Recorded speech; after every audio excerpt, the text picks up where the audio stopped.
श्रीमन्नारायण नारायण हरि हरि ओम। श्रीमन्नारायण नारायण हरि हरि ओम। महाराज परीक्षित का चौथा अश्वमेध यज्ञ चल रहा था। अश्व के पीछे पीछे विशाल सेना चल रही थी। महाराज रथ पे चढ़ कर के चल रहे थे। महाराज घोड़े पर सवार होकर के चल रहे थे। घूमते घूमते सड़क के किनारे पर एक घटना देखी। एक गाय और एक बैल आपस में बात कर रहे थे। गाय पृथ्वी थी और बैल धर्म था। धर्म ने पृथ्वी से कहा, तुम इतनी दुबली पतली क्यों हो गई हो? जरूर तुम्हारे हृदय में कोई संताप है, दुख है। क्या राक्षस सता रहे हैं या कुकर्मी ब्राह्मणों के पास से ब्रह्म विद्या चली गई? ब्राह्मण का दोही होकर के कर्म कर रहा है, उसी का दुख है।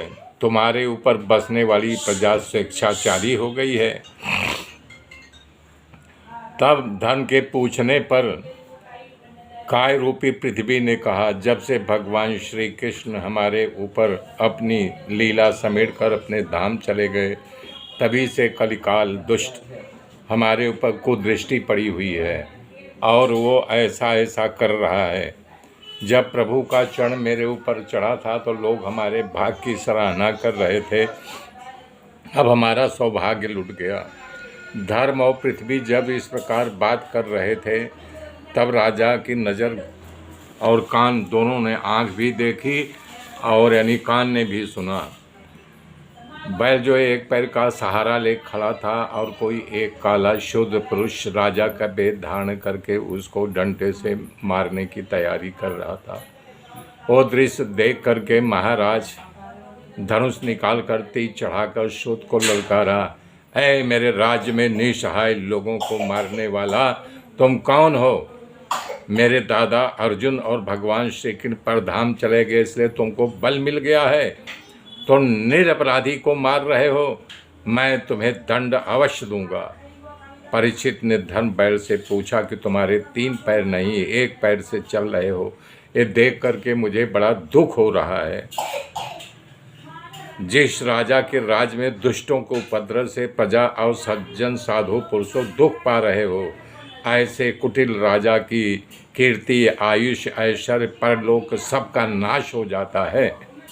मैं कृष्ण का अनुयायी हूँ, अभी इस दुष्ट को मार डालता हूँ। इतना कह करके परीक्षित ने अपने धनुष पर बाण चलाया। कलयुग बड़ा चालाक था और वो परीक्षित के पैरों पर गिर गया। पतितम पाद्यो वीर कृपया दीन बत्सला। कलयुग ने क्षमा मांगी।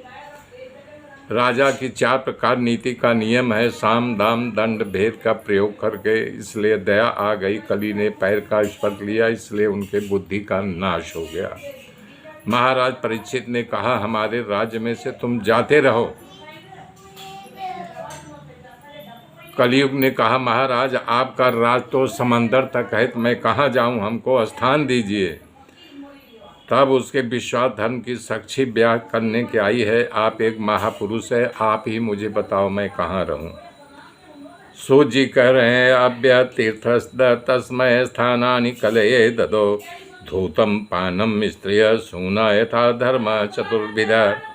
जुगार जहाँ खेला जाता हो वहाँ पे जा कर के तुम निवास करो। बोले महाराज कुछ और दो। तो बुद्धिमान पुरुष जो हैं हंसने के लिए भी जुआ नहीं खेलते हैं। बोले जाओ जहाँ शराबियों का अड्डा, लोग शराब पीते वहाँ रहो। तो हनुमान चालीसा में कहा है कि